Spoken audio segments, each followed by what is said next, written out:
Bonsoir et bienvenue dans ce nouvel épisode de l'art du NFT. Benjamin Spark est artiste et moi, Lucie Éléonore, je dirige une maison de vente aux enchères à Paris. Avec Florent Turan, notre Joker Tech, nous animons chaque semaine en direct de Clubhouse une conversation autour de l'univers incroyable des NFT. Nous décryptons l'actualité du moment, nous invitons des artistes, des protagonistes du crypto-art et ainsi nous explorons le potentiel infini de ces fameux actifs numériques appliqués au monde de l'art et de la culture en général. Vous pouvez participer à l'émission en direct tous les mardis à 18h ou vous rendre sur vos plateformes de streaming préférées sous forme de podcast. Vous pouvez suivre notre actualité en vous abonnant à notre compte Twitter @artdunft. Et c'est parti pour l'épisode du jour. Alors ce soir, nous sommes le mardi 17 mai et nous avons le grand plaisir de recevoir Julien Gachadoa. Salut Julien, qui va, Salut. super, qui va nous parler de son parcours, de ses œuvres, de ses projets NFT. Comme d'habitude, vous pourrez intervenir en fin de room et puis surtout rester jusqu'à la fin pour notre petite série de questions sur le vif et nos petites surprises. Pour l'heure, je laisse la parole à Benjamin pour l'actualité de la semaine. Oui, je vais vous parler de la fondation Vasarely. Il faut savoir que tous les musées et les fondations comme ça, comme Victor Vasarely à Aix-en-Provence, ont subi gravement et de manière dramatique la crise du Covid. Donc, il y a eu des chutes de 80% de visiteurs. Et donc, financièrement, ils sont dans des graves difficultés. Alors, Vasarely, Victor Vasarely, le grand artiste des années 70 qu'on connaît, qui a eu une rétrospective à Pompidou, je ne sais pas si vous êtes allé voir, mais c'était vraiment extraordinaire. Et donc, de son vivant, Victor Vasarely a créé une fondation à son nom à Aix-en-Provence. Et cette fondation, la particularité, c'est que comme c'est lui qui l'a initié, il a réalisé des fresques murales. Et ces fresques murales, depuis le temps, avec 40 ans d'existence maintenant, commence à se dégrader. Et donc, cette fondation a eu l'idée, à mon avis très intéressante, je vais vous expliquer, de faire une série de NFT, bien sûr, des NFT, sur 12 œuvres monumentales de Victor Vasarely sous forme de NFT. Et finalement, il y en aura 6 NFT, donc la moitié de ces NFT seront dans le but de lever de l'argent pour restaurer les fresques murales. Et les 6 autres NFT auront pour but de faire connaître l'œuvre auprès du grand public et de proposer un utility token, c'est-à-dire une véritable utilité. Alors je reviens sur les 6 premiers NFT qui concernent des fresques murales de l'artiste. Ces NFT vont être intelligents dans la mesure où vous allez pouvoir, en fait on peut déjà les acheter, hein, ça fait 2 semaines ou 3 semaines que c'est lancé, vous allez pouvoir acheter un NFT qui va être visualisé, représenté par l'image de la fresque, et cet argent ira directement à la restauration de la fresque. Et tous les ans, le visuel du NFT va être évolutif. Vous allez voir en direct, je dirais, vous allez voir votre NFT évoluer selon les restaurations qui auront été réalisées. Et ça, je trouve ça vraiment génial. C'est-à-dire qu'on est en contact avec l'œuvre, en contact avec la restauration de l'œuvre. Donc ça, c'est pour les 6 NFT intelligents, on va dire. Et puis, donc, la restauration va se dérouler sur 2 ans ou 3 ans à peu près. Et puis, vous avez aussi autres NFT intéressants, 6 autres NFT qui vont être des représentations visuelles des œuvres. Alors, je suis allé voir, c'est vraiment bien foutu. Il y a des petites vidéos qui tournent autour de l'œuvre, qui se rapprochent très près de l'œuvre. Donc, on voit la technique du peintre, on sent le granulé de la toile, on sent le pinceau, on sent la technique, on sent la maîtrise du maître, qui était vraiment incroyable. La maîtrise de Vasarely était vraiment incroyable. Et puis, avec ces NFT, on va pouvoir avoir des contreparties. Et là, c'est intéressant. Par exemple, qu'est-ce qu'il y a comme contrepartie? Il y a un dîner privé et une visite VIP de la fondation Vasarely. Et puis, il y aura aussi des plaques nominatives pour vous remercier, si vous avez acheté le NFT, vous êtes remercié par une plaque qui sera accolée à côté de l'œuvre de Vasarely. Et ça, je trouve que, alors ça, c'est inspiré des musées, hein. Je pense que quand on va dans les musées, je ne sais pas si vous avez vu, parfois c'est discret, parfois c'est ostentatoire, mais on voit que tel ou tel grand mécène, telle ou telle personne a financé une aile d'un musée, ou alors à financer l'achat de grands tableaux, de grands maîtres, etc. Donc là, on retrouve le même système, mais ça passe par les NFT. Obligatoirement, il faut acheter le NFT pour avoir son nom, pour avoir la visite privée, etc. Et donc, j'aime beaucoup cette initiative. J'ai vu qu'il restait encore des NFT à acheter. J'ai vu qu'il y en a un, en revanche, qui est à 9 Ethers. Donc, c'est vraiment un petit budget déjà, un gros budget même. Même si l'Ether a chuté un peu, c'est quand même du budget. Mais vous avez une visite privée, etc. Bon, bah, je comprends la logique. Et puis, vous soutenez la fondation Vasarely. Dernière chose sur Victor Vasarely.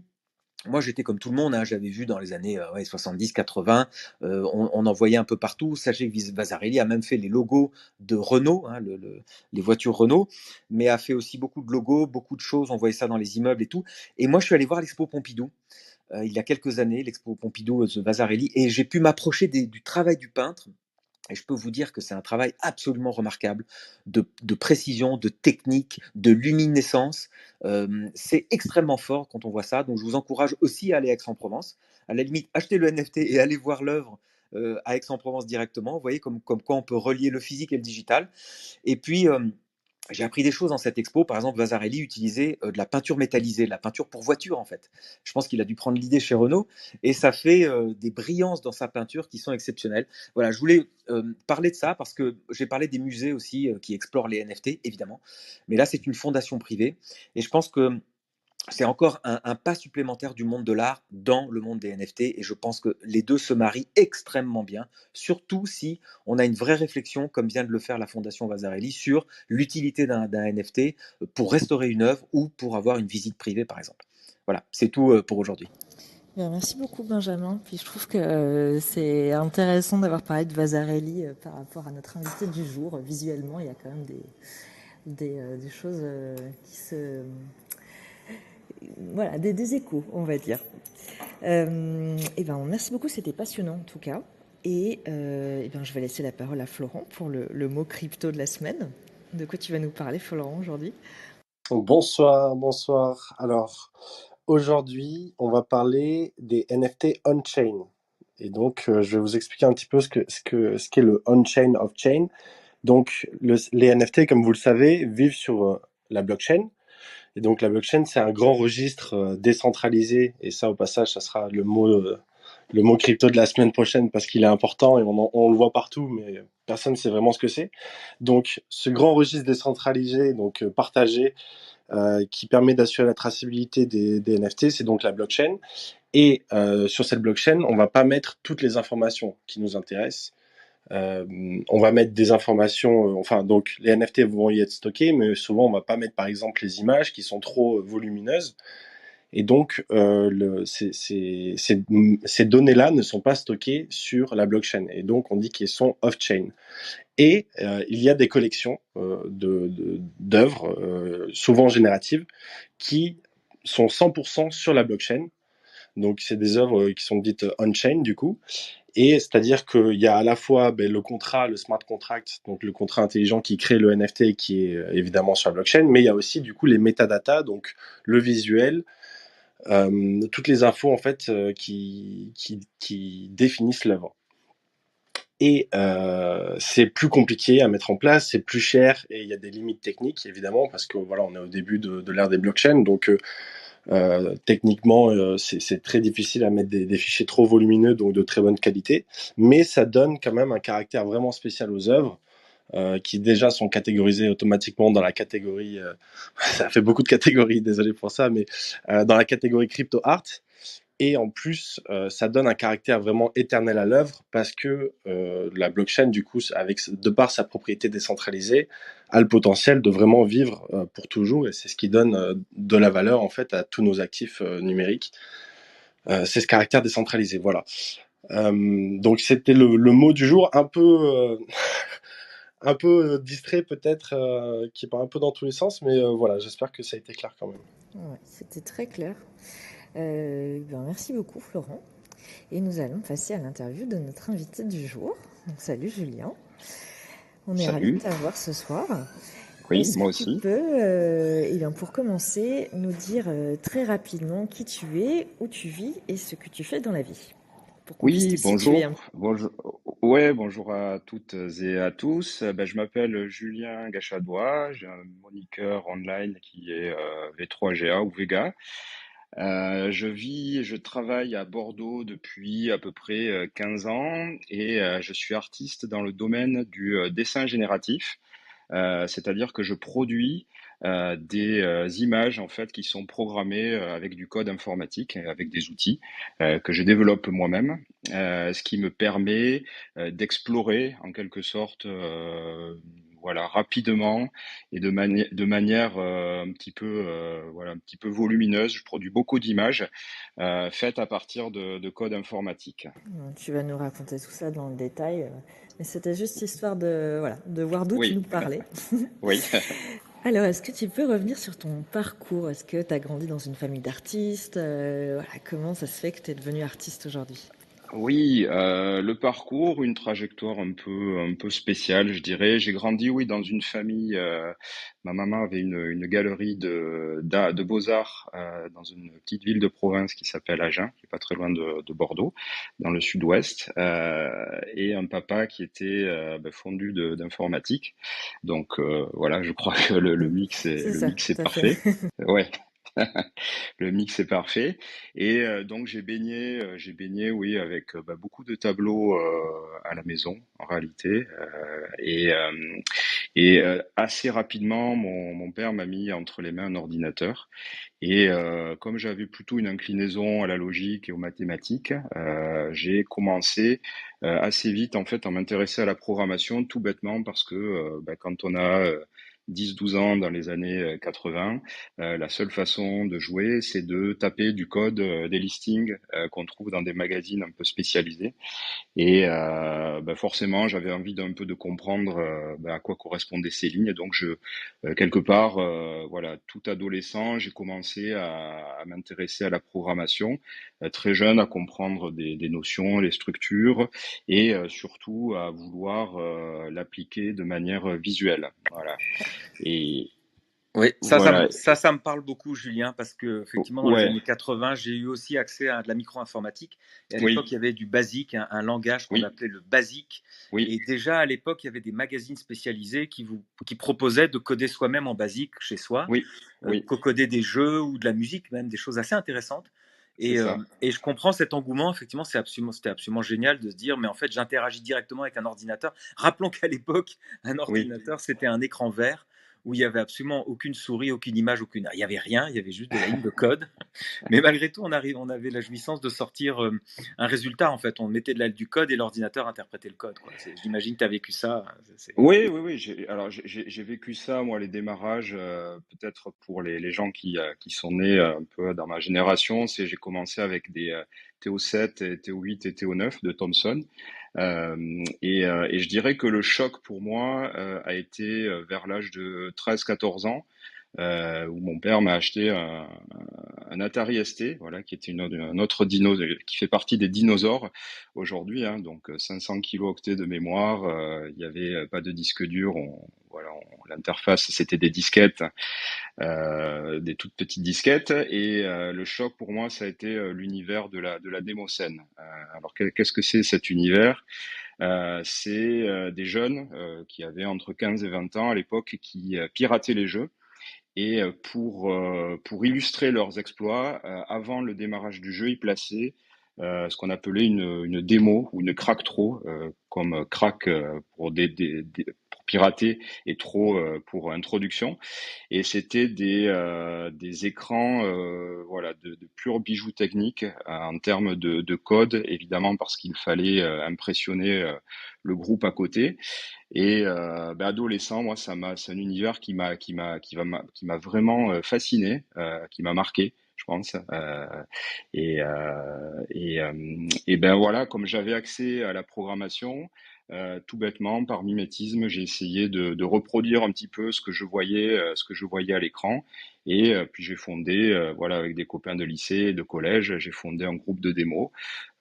J'ai vraiment commencé, vraiment, j'ai fait le lien déjà à cette époque, il y a une trentaine d'années, entre code et production de visuels je dirais, pour un résultat esthétique et avec une grande part de technique derrière. Voilà, c'est vraiment ce qui a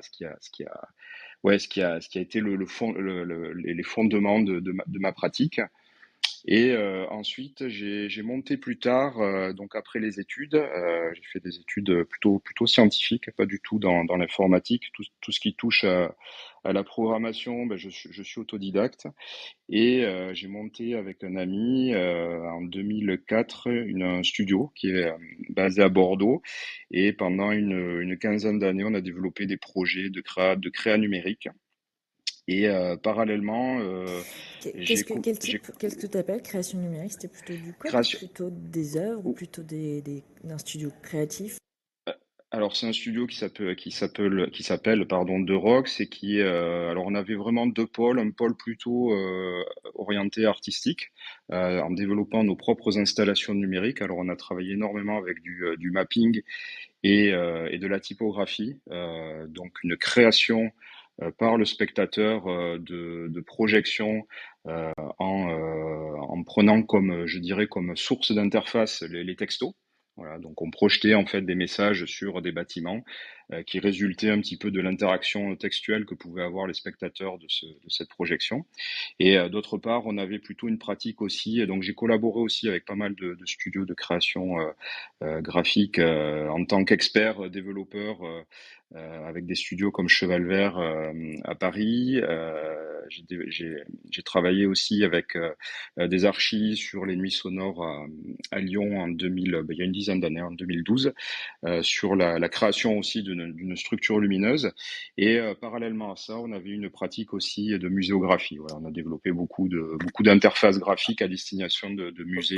Donc voilà. Ok, mais ça, c'est donc il y a du mapping vidéo, il y a de l'événementiel, donc vous répondiez à des cahiers des charges, j'imagine de grands groupes ou de mairies, enfin d'institutions. Alors, pas vraiment, pas vraiment. On était plutôt, avec mon associé, on était plutôt en réalité créateur de contenu.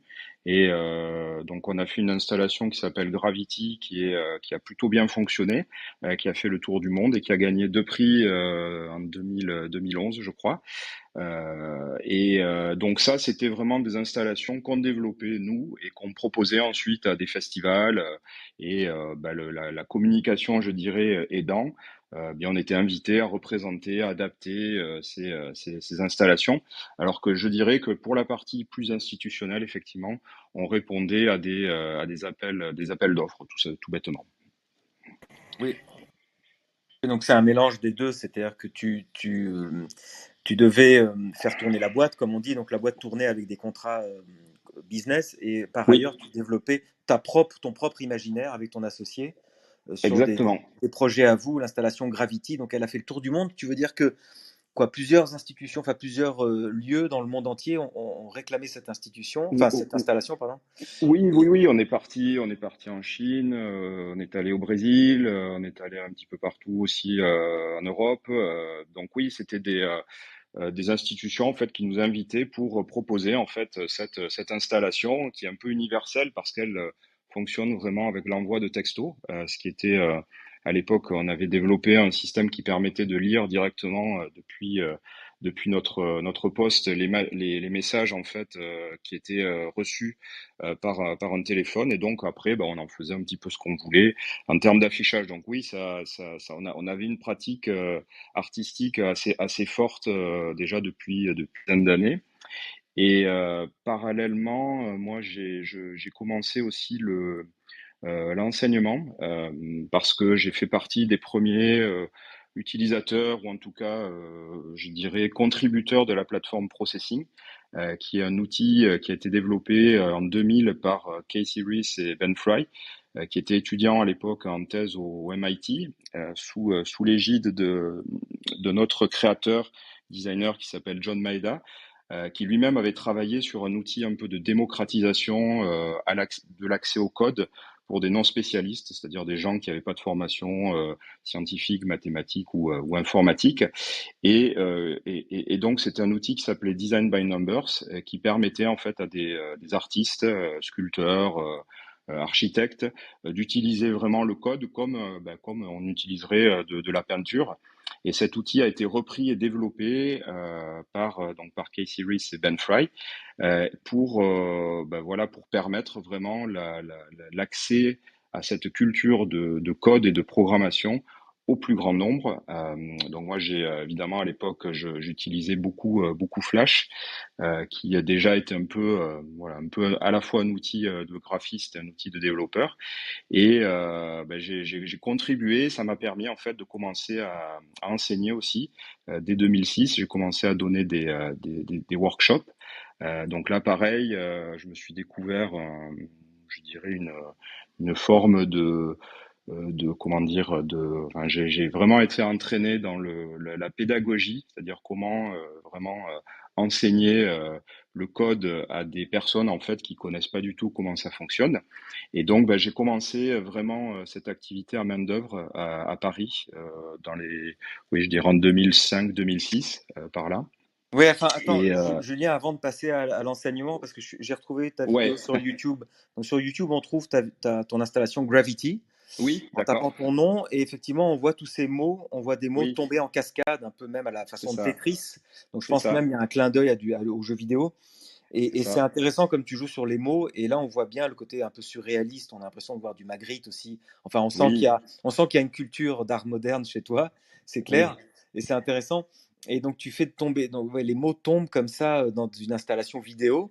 Donc, oui, c'est intéressant parce qu'en fait, donc, tu utilises à fond les techniques numériques. Ça, on a compris que tu maîtrises le ouais, code et l'informatique. oui, Mais il y a oui. toujours de la poésie. Il faut absolument que ce soit au service d'une intention poétique, d'une intention artistique, clairement, hein, dans ce que tu fais. Oui, bien sûr, il y a, c'est pour moi, enfin, en tout cas, la technique est au service effectivement de la poésie.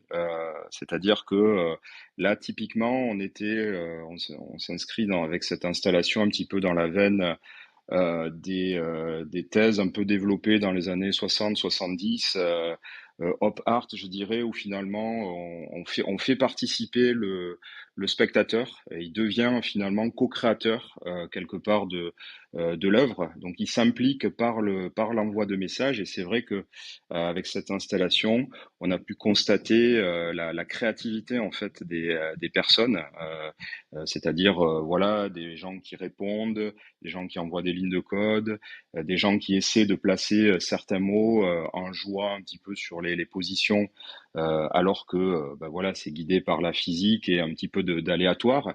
Donc oui, on faisait référence, je faisais pas mal référence aussi au Cadavrexki, donc cette façon comme ça de recomposer un peu des phrases à partir de mots. Et là, en jouant vraiment sur le côté, ben, on est sur un bâtiment qui a des particularités, les mots rebondissent et vont créer comme ça ou recombiner des phrases.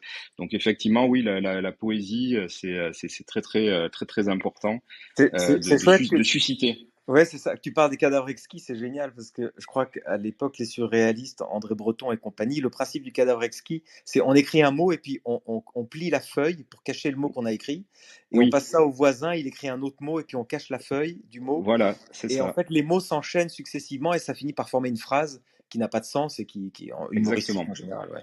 Bon. Exactement, ouais, un petit peu d'absurdité aussi. Et ouais, ouais, ce qui était, voilà, je pense une bonne installation qui a fonctionné.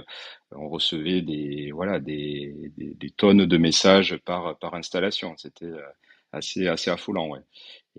Mais avec toujours du jeu, voilà, toujours du jeu et de l'interaction. Ouais, on a bien compris que tu voulais transmettre aux autres et au grand public et que tu t'impliquais à fond. Donc, tu as fait de l'enseignement en plus. Donc, Oui, ouais, tu as fait ça ouais, dans ouais. une école d'art, c'est ça? Alors, j'ai commencé par des ateliers à Paris, à main-d'œuvre, qui est à Saint-Ouen, qui était voilà, pareil, qui hébergeait euh, je dirais une sorte de labo en fait qui s'intéressait aux techniques, aux technologies émergentes, dont Processing faisait partie il y a une quinzaine d'années. Donc j'ai été invité à ce titre donc ce qui m'a permis de mettre un pied dans l'enseignement. Et il y avait beaucoup en fait de gens qui étaient dans le milieu de l'enseignement, effectivement beaux-arts et université. Et j'ai été contacté par des enseignants, donc je pense aussi à des gens à Toulouse, des gens, alors pas à Bordeaux curieusement, mais j'ai été enseigné Ouais. aussi en Suisse, et ce qui m'a permis en fait petit à petit de mettre un pied aussi à l'université. Donc j'ai enseigné là pendant plus de 10 ans. Alors j'ai arrêté cette année, mais j'ai enseigné à l'université Bordeaux-Montaigne O- en licence et master o- design. Ok, mais justement, Julien, ma question, c'est que on a eu des artistes qui sont venus dans notre podcast pour nous dire aussi Oui, qu'ils enseignaient. Ils nous ont tous dit la même chose, c'est que la perception de l'art digital dans l'enseignement est très négative. Donc, est-ce que tu as eu, toi, une perception, est-ce qu'on t'a renvoyé dans tes pénates en disant tout ça, c'est de l'art digital génératif, etc. C'est pas de l'art. en clair? Ou est-ce que tu as eu un très bon accueil sur ton art à mi-chemin entre l'informatique et le digital finalement? Non, je dirais que moi j'ai été plutôt très très bien accueilli parce que c'était une volonté de l'équipe encadrante et pédagogique justement de s'intéresser et de proposer cette ouverture à leurs étudiants qui avaient un cursus relativement classique en termes d'enseignement artistique et aussi en design.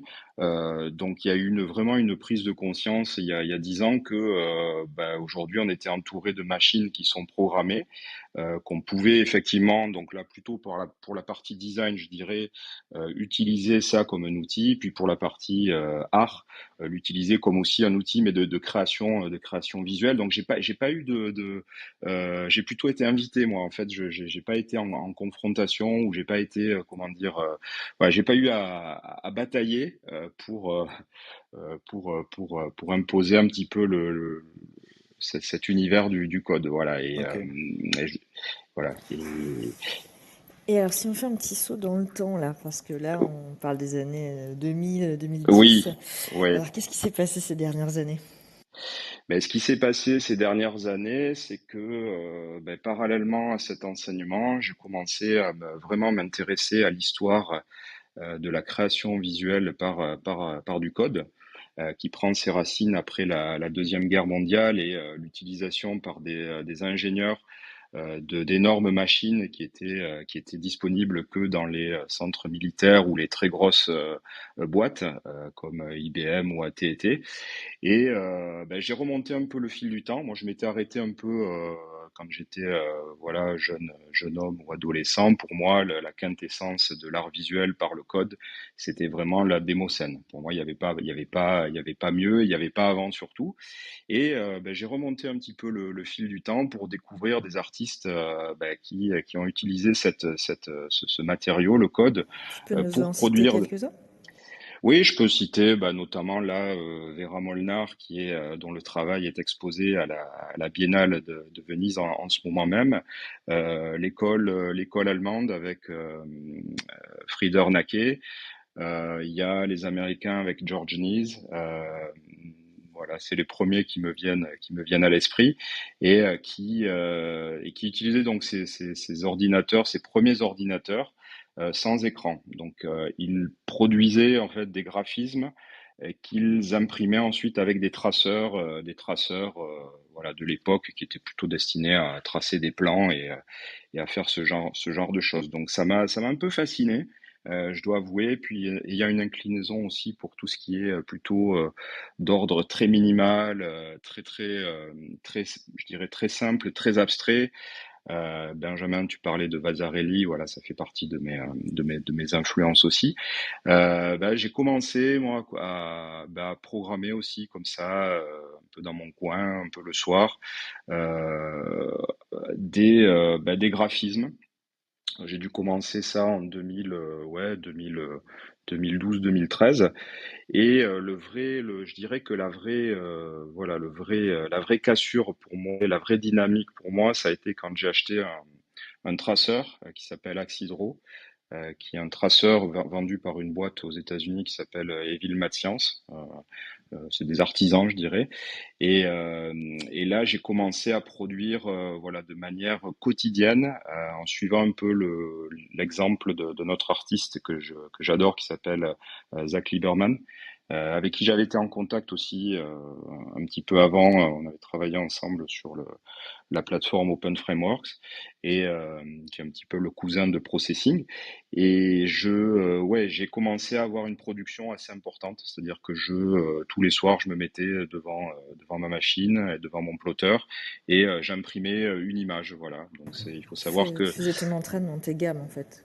oui, c'est un peu mes gammes avec des recherches graphiques, des explorations graphiques, avec une très forte, je dirais, influence justement de ces pionniers que j'ai cités précédemment. Et ouais, puis petit à petit, pareil, j'avais pas un compte Twitter qui était un peu moribond, j'avais pas de compte Instagram. Donc je me suis dit, bah, tiens, pourquoi pas finalement proposer ce que je fais, prendre une photo, puis proposer ce que je fais. Et à ma grande surprise, j'ai eu beaucoup de très très bons retours. Et puis, la machine, petit à petit, c'est un peu emballée.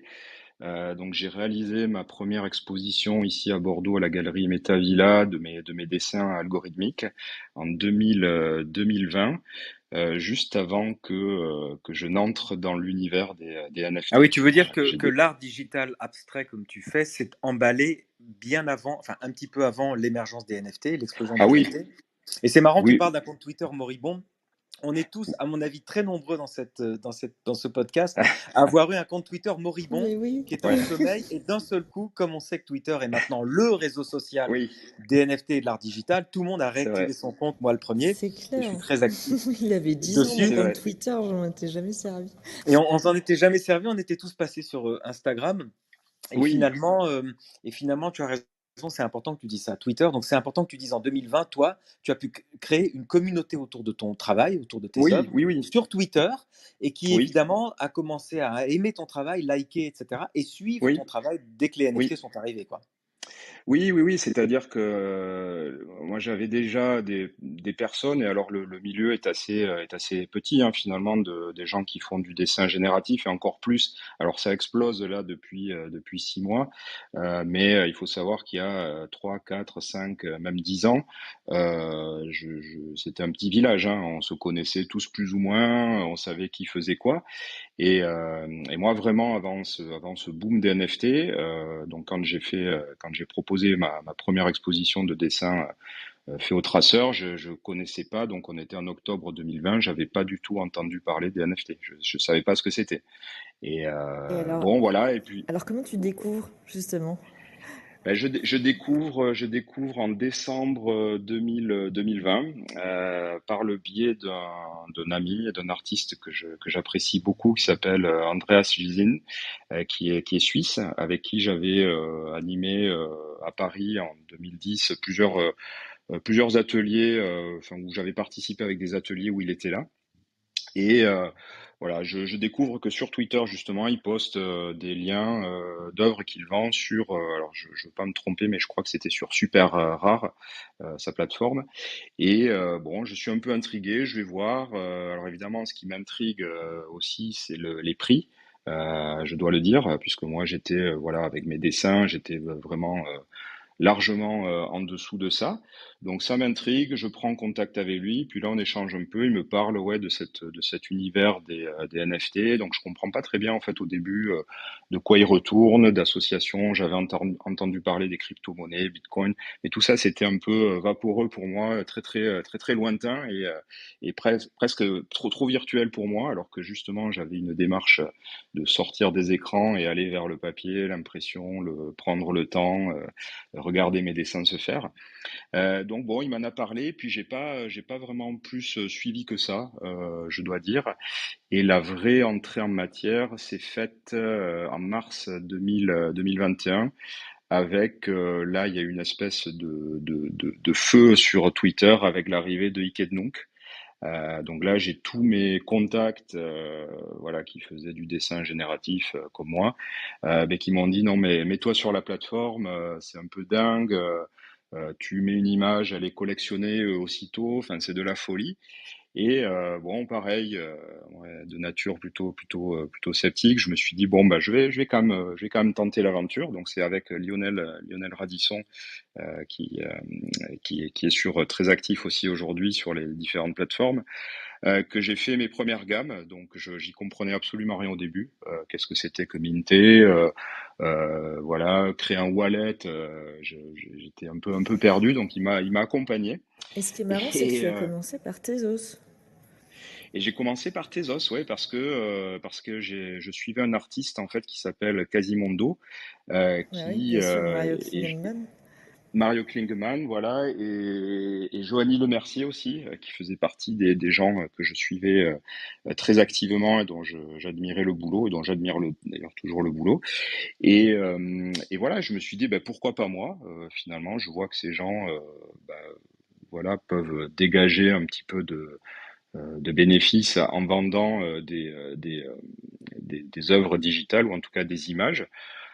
Voilà, bah, ça a commencé, voilà, j'ai minté mes premières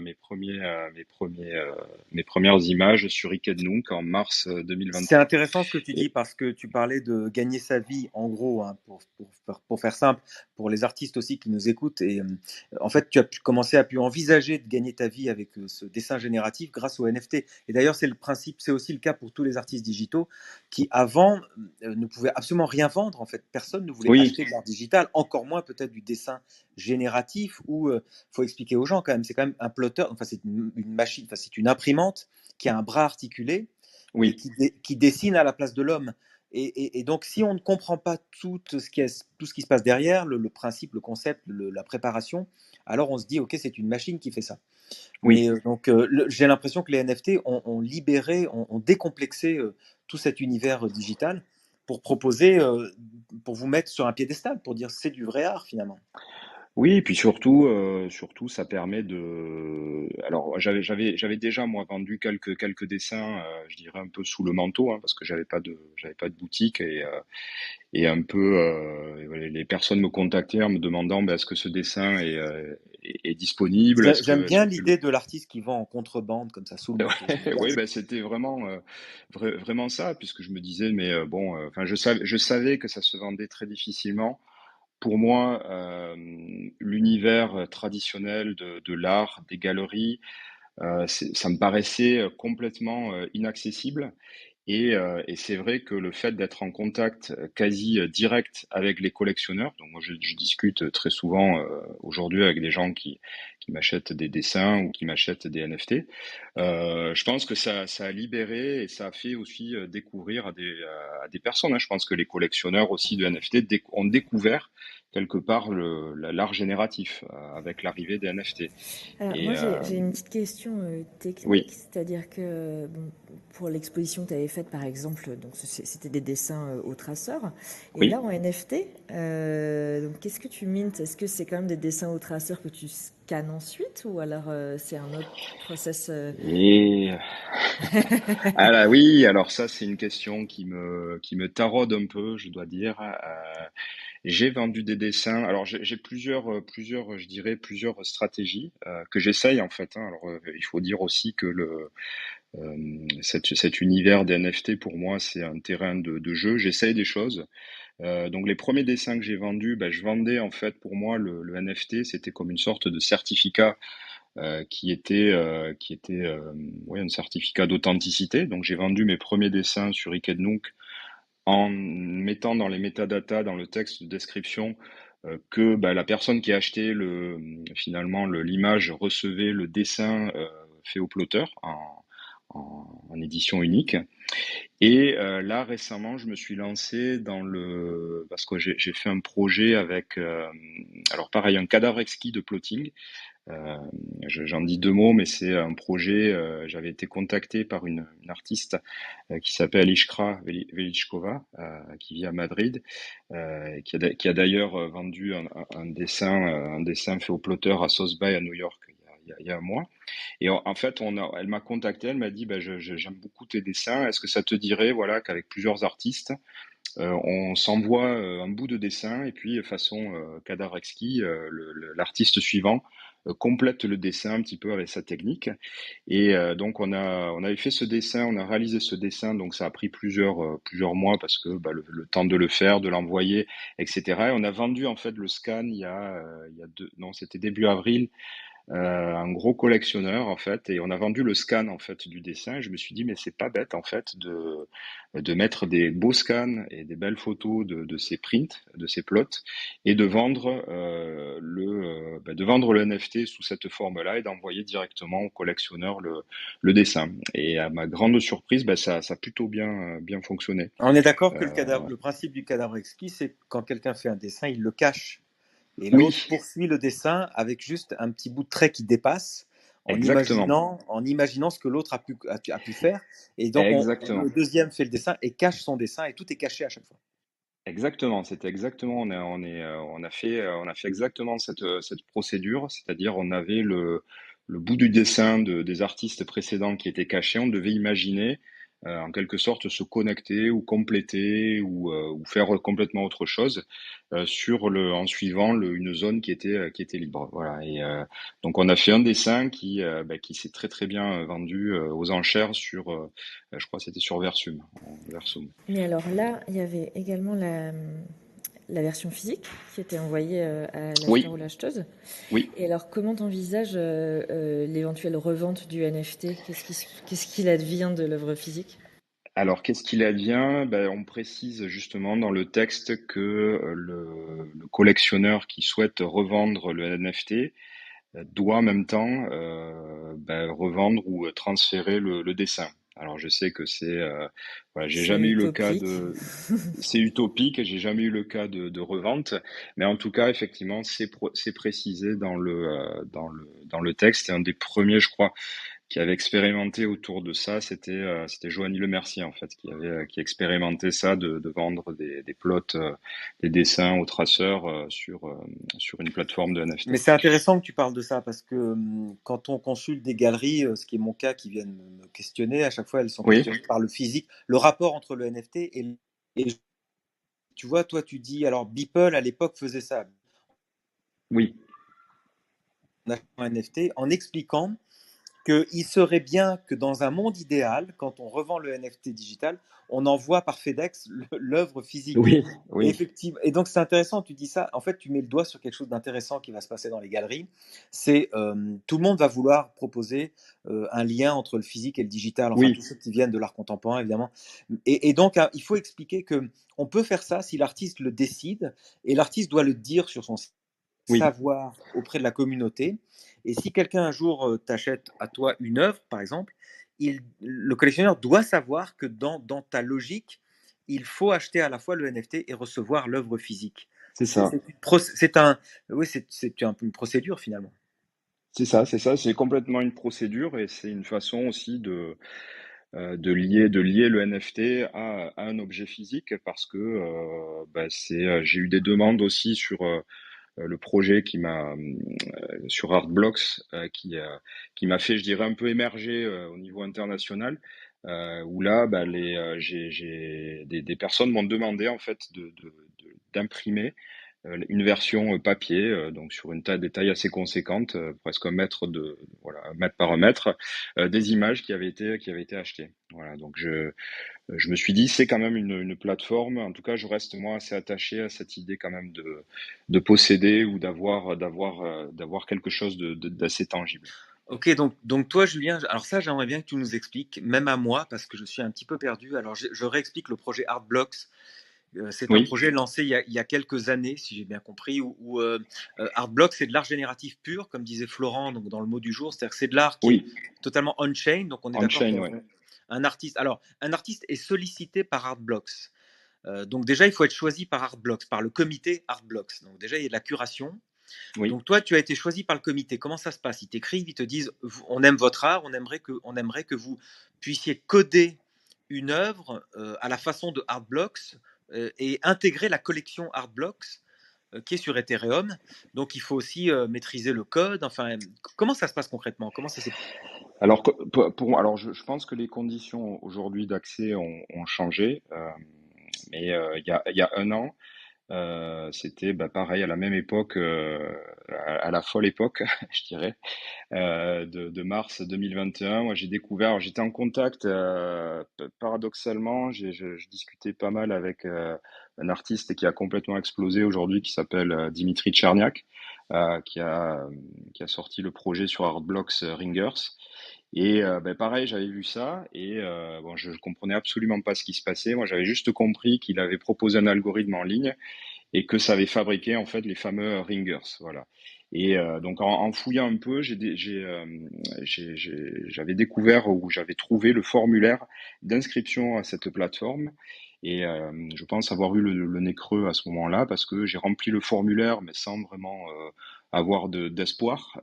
Et l'équipe m'a recontacté. C'était il y a quasiment un an, au mois de mai-juin, en me disant, écoute, on a vu ton travail, c'est super, on aimerait que tu proposes un projet. Et sur Artblocks, voilà, le projet, c'est un petit peu, c'est je dirais, c'est la plateforme un peu originelle d'art génératif sur le Web3. C'est-à-dire que l'artiste va proposer un algorithme qui fabrique des images. Ce code-là, effectivement, ce qui est différent d'autres plateformes comme FXH ou des plateformes qui utilisent le code pour générer des images, est stocké on-chain, c'est-à-dire que le code doit être relativement compact, c'est-à-dire ça ne doit pas être des mégas de librairie de code, mais plutôt on est dans l'ordre de 10-15 kilooctets de code qui est stocké donc sur un bloc dans la blockchain.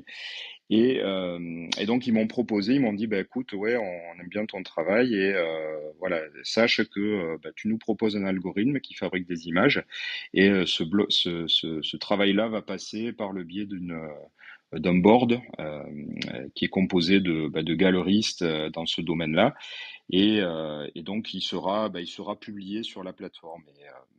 Et c'est vrai que pour moi, ça a été un peu le gros boom parce que l'été dernier, ça a été simplement la folie. C'est-à-dire que j'avais proposé donc la fabrication de 512 images. Hein. Donc il faut s'imaginer que le collectionneur a juste une image de référence. Il sait que ça va fabriquer une image dans cet univers ou dans cette gamme ou ce spectre de visuels. Et au moment où il achète la pièce, en fait, où il mint la pièce, l'image se fabrique parce que est injecté dans le code une sorte de code qui correspond, je crois, au numéro de transaction, qui est une très très longue chaîne de caractères, qui est injecté directement dans le programme et qui est utilisé comme base pour générer des nombres aléatoires. Et donc, ce qui fait que l'œuvre qu'on mint est unique et reproductible, mais par contre est unique pour le collectionneur qui découvre en même temps que l'artiste l'image qui est fabriquée. Voilà. Et donc il y a des artistes qui ont cartonné. Donc je pense à Dimitri Tcherniak, mais il y a récemment un Français qui s'appelle William Mapan. Il y a vous connaissez très très certainement Fidenza de Tyler Hobbs. Donc Et il y a un peu la même chose qui existe sur Tezos aussi avec FXH. J'imagine que voilà. tu es allé explorer ça aussi. Voilà, j'ai exploré un petit peu, mais c'est pas la même technologie puisque le code n'est pas on-chain. Voilà, c'est-à-dire que là, on peut avoir du. Alors là, justement hier, j'ai acheté quelques images et j'ai découvert que la personne avait utilisé un moteur assez conséquent, Unity, pour générer l'œuvre.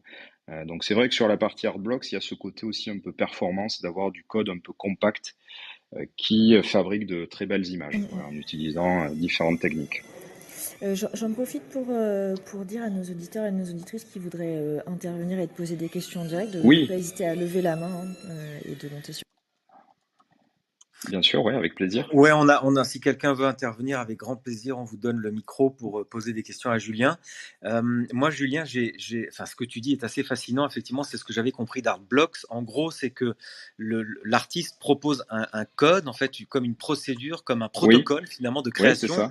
en disant si vous participez à l'expérience, parce que c'est une véritable expérience, voilà le code que je propose. Mais une fois que vous l'aurez minté, donc une fois que vous aurez décidé Oui, d'activer le code sur la blockchain, alors va oui, se générer une image, une création digitale qui échappe complètement à la fois au créateur et évidemment au collectionneur, puisque c'est totalement généré oui, par un algorithme.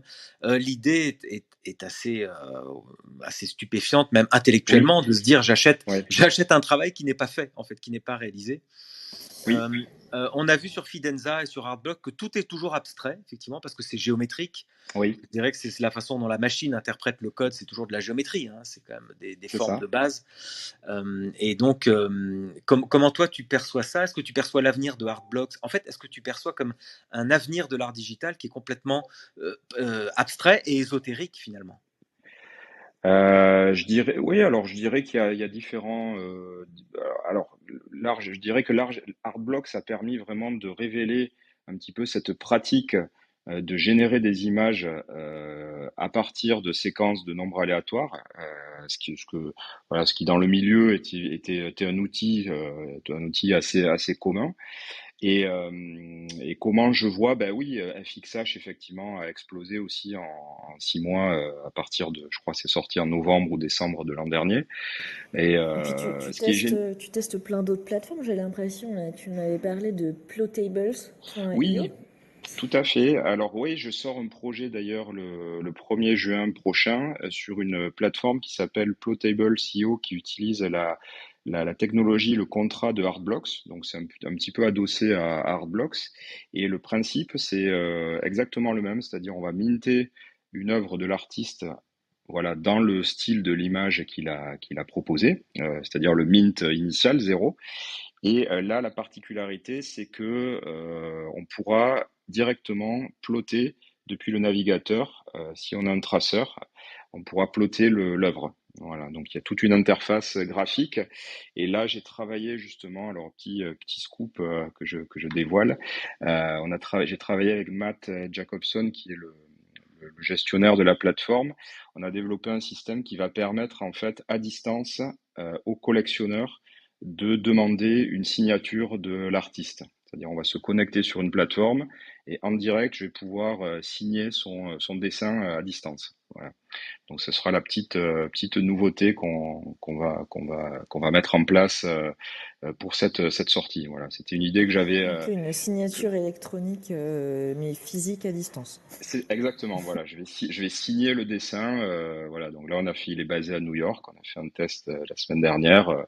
J'ai signé à distance une feuille de papier qui était chez lui. Ok, Voilà, donc c'est assez on a, chouette. donc tu nous inclus un nouveau mot maintenant dans la sphère NFT qui s'appelle plotter. Donc plotter C'est qui n'est ça. pas ce qu'on faisait dans les booms quand on avait 14 ans, mais utiliser une sorte d'imprimante, un bras articulé qui va de chez vous réaliser une œuvre envoyée, donc dont le code sera envoyé par l'artiste sur le réseau, quoi. C'est ça, voilà. C'est le même principe qu'Artblock, sauf qu'on peut. Alors, c'est lié au format en fait du fichier. On génère un fichier vectoriel pardon, qui peut être imprimé directement par le traceur. Voilà. Ouais, rappelons que Et vectoriel s'oppose au pixel. Le pixel, c'est exactement, des exactement. grains d'image, alors que le Oui, vectoriel, c'est juste de l'information codée géométrique, quoi. oui, exactement, oui, exactement. Et voilà, donc j'ai ce projet là que je suis en train de finaliser.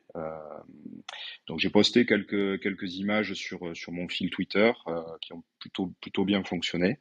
Et voilà, donc je suis assez confiant sur le succès ou en tout cas l'engouement autour du projet. Enfin, je touche du bois. On n'est jamais sûr de rien. Mais Je Et crois que... Julien, Ouais, Florent. Julien, du coup, ouais, je voulais déjà te saluer parce que je découvre ton travail et c'est très cool. Et enfin, moi, je suis ravi parce que c'était le deuxième invité bordelais qu'on reçoit d'affilée, donc ah, victoire génial. pour Bordeaux. Et du coup, je voulais te demander, parce que là, effectivement, tu as parlé de Artblocks qui avait bien fonctionné en été. Et là, Oui, j'ai vu que récemment, les volumes dépassaient, enfin, faisaient 90% du volume pratiquement, ça venait de Artblocks. Est-ce que oui. toi, du coup, tes œuvres se revendent bien sur le marché secondaire? Et est-ce que tu vois, du coup, est-ce que tu touches les royalties? Est-ce qu'il y a ce système de royalties, du coup, qui est implémenté sur Artblocks? Oui, alors oui, c'est implémenté. Alors c'est le secondary market, c'est OpenSea qui gère ça. Et oui, ça a plutôt bien fonctionné pour moi. J'en vends. Alors c'est vrai que ça a été un peu la folie, je dirais. Le projet qui s'appelle Radiance est sorti mi-juillet et quasi pendant jusqu'à, je dirais, fin septembre, début octobre, j'ai quasiment vendu sur le secondary market. Je vendais une dizaine d'images par jour. Donc les volumes générés ont été assez importants effectivement de transactions. Et effectivement, donc là, le contrat, je touche 5% moi de la revente des images, voilà, qui s'échangent La, aujourd'hui la- autour. la question, Julien, c'est qu'on pose Oui, souvent aux artistes ici, c'est est-ce que tu peux envisager, grâce au NFT, de laisser tomber un métier, je dirais, plus classique et oui, de vivre que de ton art et de se oui, dire finalement, je vais faire plus que ça, en fait. oui, c'est le cas pour moi. C'est le cas pour moi. En fait, là, je suis en train de terminer les projets au studio et de me consacrer quasi exclusivement à la création de. J'ai envie de continuer de toute façon ma pratique de plotting. Voilà, je pense maintenant à ce que tu as dit tout à l'heure, donc je vais essayer de pas dire peloting, mais Oui, plotting. tu vois, je t'ai mis ça Et dans la ouais, tête tu maintenant. m'as dit voilà, bravo.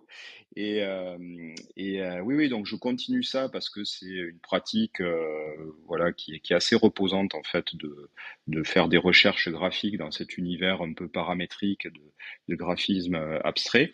Et en même temps, je continue aussi. Alors là, j'ai travaillé, enfin, je travaille aussi sur une sorte de prototype pédagogique qui explique un peu comment se déconstruit en fait un programme, en fait, les étapes logiques.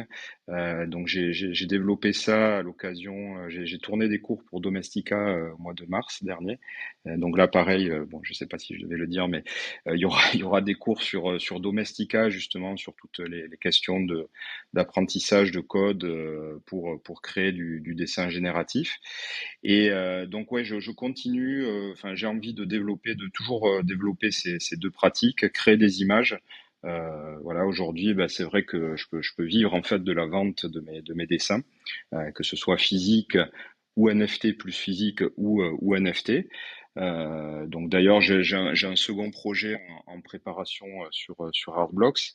Et aussi, il y a eu oui, pour terminer peut-être sur mon histoire reliée au NFT, c'est vrai que je dirais que le highlight de 2021 pour moi était aussi la publication sur la plateforme Feral File, qui est une plateforme qui a été montée par un des deux créateurs de K-Series. Et là, j'ai pu travailler en fait sur une exposition avec Tyler Hobbs, Ishkra aussi, Pointline, Licia et d'autres artistes en fait à créer une exposition de dessins génératifs associés au plotting. Voilà, donc on a pareil là vendu non pas une image mais plutôt un programme en fait qui générait des images et la première image qui était générée était plotée et envoyée au collectionneur. Donc c'est vrai que ça aussi ça a participé un peu je dirais à mon indépendance, en tout cas vis-à-vis de le fait d'être reconnu, voilà, par K-Series et une certaine communauté a fait que, ouais, oui, j'envisageais déjà l'an dernier, mais ça s'est confirmé voilà, par plusieurs étapes et bon, j'espère que ça va continuer, ouais. Bon, eh bien, on pourrait t'écouter pendant des heures. C'est vraiment passionnant, Julien. Bon, malheureusement, l'heure tourne. Et oui, c'est vrai. Je vais te poser les petites questions Ah de oui, fin de room. ouais. Bon, tu nous as déjà cité plein, mais si tu devais nous citer un seul ou une seule artiste qui t'inspire, que ce soit une artiste crypto ou pas, tu penserais à qui? Ouais, je dirais sans hésiter Vera Molnar Ok, la carrière et bien puis sûr, ouais. vraiment le travail pendant 50, 60 ans. Mm. Et alors, est-ce que Voilà. toi, tu es collectionneur de NFT? Ouais, je suis collectionneur, ouais, de NFT. Bon, alors J'aurais, j'aurais- raconte-nous le non, mais premier que tu as collectionné. pas pareil. J'aurais investi en réalité pas mal de crypto-monnaies dans des artistes. Et puis des fois, alors je me fais des petits cadeaux. Alors le premier NFT que j'ai acheté, c'était sur Nook et c'était Andreas Gysin que j'ai cité tout à l'heure. Et ensuite, voilà, j'ai pu me faire des petits cadeaux. Donc, je me suis acheté une œuvre originale de Vera Molnar, donc pas du tout Ouais, NFT, mais plutôt physique. ouais. Et je me suis offert voilà, un Refik Anadol aussi, Ah un ouais, artiste, sympa, ouais. voilà. Donc, pareil, bon, mais je dirais que comme on manipule des quantités très petites avec les Ethereum, on se rend pas bien compte. Enfin, moi, je j'ai pas forcément tendance à faire la multiplication dans la tête. Et voilà, donc, mais oui, oui, je collectionne, ouais, puis j'aime bien ça, ouais. Et puis, il y a un geste aussi dans le fait de collectionner, il y a ce geste aussi De soutenir les artistes de et la soutenir les communauté, bien artistes sûr. et de renvoyer la balle un petit peu des artistes aussi, parce que ça aussi, alors je dirais c'est un petit peu le dark side des NFT dans le milieu génératif, c'est-à-dire qu'il y a des gens aujourd'hui qui hier proposaient en fait du code un peu comme ça open source, qui se sont arrêtés de le faire par peur en fait que ces algorithmes-là soient repris dans des projets de NFT. Voilà. Donc il y a ce côté, je dirais, voilà, le fait de remercier, d'acheter des œuvres d'artistes que je suivais, dont j'avais pas d'œuvre et qu'aujourd'hui, bah, je peux Tu peux collectionner t'offrir. ça, je peux Super. m'offrir, ouais. Ouais, ouais. Et alors, presque pour finir, l'invité, quel serait l'invité que tu aimerais écouter dans cette room? Je dirais peut-être, j'en ai parlé tout à l'heure, j'avais envie de renvoyer la balle à Lionel Radisson, Macchio, de pseudo Macchio 135, qui m'a mis un peu le pied à l'étrier l'an dernier sur cette plateforme, enfin sur Rick&Nook, et dans l'univers des NFT. Et puis là, il a un projet qui sort la semaine prochaine, dans 2 semaines, sur Artblocks. Donc je me disais, on peut continuer peut-être sur Ok. cette, voilà, cette dynamique générative. Eh ben super, c'est noté. Je vais laisser la parole à Florent pour le tirage au sort du giveaway de la semaine. Je sais pas si j'ai pas vu passer le tweet, mais parce que souvent les artistes nous soutiennent en nous offrant un giveaway qu'on offre nous-mêmes à un auditeur ou une auditrice. Donc je crois que tu étais OK pour nous soutenir de cette manière. Et je passe la parole à Florent. Yes, ça a été un tweet express. Merci d'avoir participé. On a eu plus de 40 participants. Donc, Julien, je vais te demander de tirer le gagnant ou la gagnante au sort en me donnant un chiffre entre 1 et 40. Alors, entre 1 et 40, allez, 8. Merci. Tu me facilites la tâche. Roulement de tambour. C'est coffeeandcigarettes.nft, le gagnant de ce giveaway du coup de Jean qui était vraiment super. Donc félicitations, Fisher King C7. Je pense que c'est voilà, c'est super, merci beaucoup. Et Julien, du coup, mais merci beaucoup aussi. On fera un tirage au sort. Tu nous donneras le visuel et on fera un tirage au sort. Oui, Voilà. l'idée c'était d'envoyer un petit plot sous forme de carte postale. Voilà, donc Trop ça, sympa ça. on s'arrangera. Hyper sympa. Eh ben, Julien, merci pour tout. C'était absolument passionnant. Merci Benjamin, Merci. merci Florent, merci à tous nos auditeurs et nos auditrices. Et puis on se retrouve la semaine prochaine. Et Benjamin, je te laisse exceptionnellement envoyer le générique. Ah ok, donc j'ai encore du travail finalement. Ouais.